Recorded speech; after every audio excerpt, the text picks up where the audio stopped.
write something so funny, so scary, so fast-paced, or so heartbreaking that they just have to make it. Their pupils are turning to dollar signs. They can't not make it. It's too good.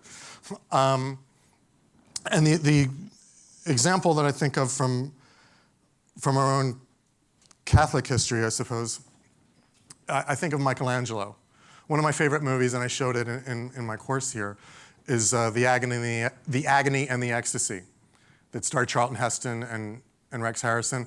And it's all about the years-long struggle to paint the ceiling of the Sistine Chapel, right? It's a beautiful, brilliant, and often very funny movie. But I think of that struggle that Michelangelo faced. Whenever I'm trying to push my own boulder up my own hill, especially trying to get a faith-based story made in these mainstream Hollywood waters I swim in, I think of Michelangelo. I think, do you think that when he was lying on his back in his second year of painting the Sistine Chapel, and his back's breaking, and he's going blind, and the Pope is saying, when's it gonna be done? You're way over budget, you're way over schedule, I'm gonna bring in somebody to rewrite you, basically. Do you think at one point he said to himself, well, it doesn't have to be a masterpiece. I mean, God knows what's in my heart. And if anybody sees this and they're not touched by it, then they're just not full of the Lord, I guess. You know?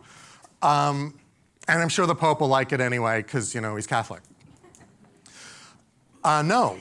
The Sistine Chapel is so good that people who don't believe in God at all come from all over the world to stare at that ceiling, and their jaws drop, and some of them, I'm sure, look at that painting and say, wow, maybe there's something to this God crap, because look at that. That seems to be inspired by something beyond human talent. I think that's a worthy thing to aspire to. And we see it in more recent examples than Michelangelo.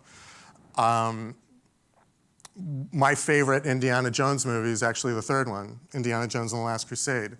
Steven Spielberg made a movie in which Indiana Jones' faith in Christ saves his father's life.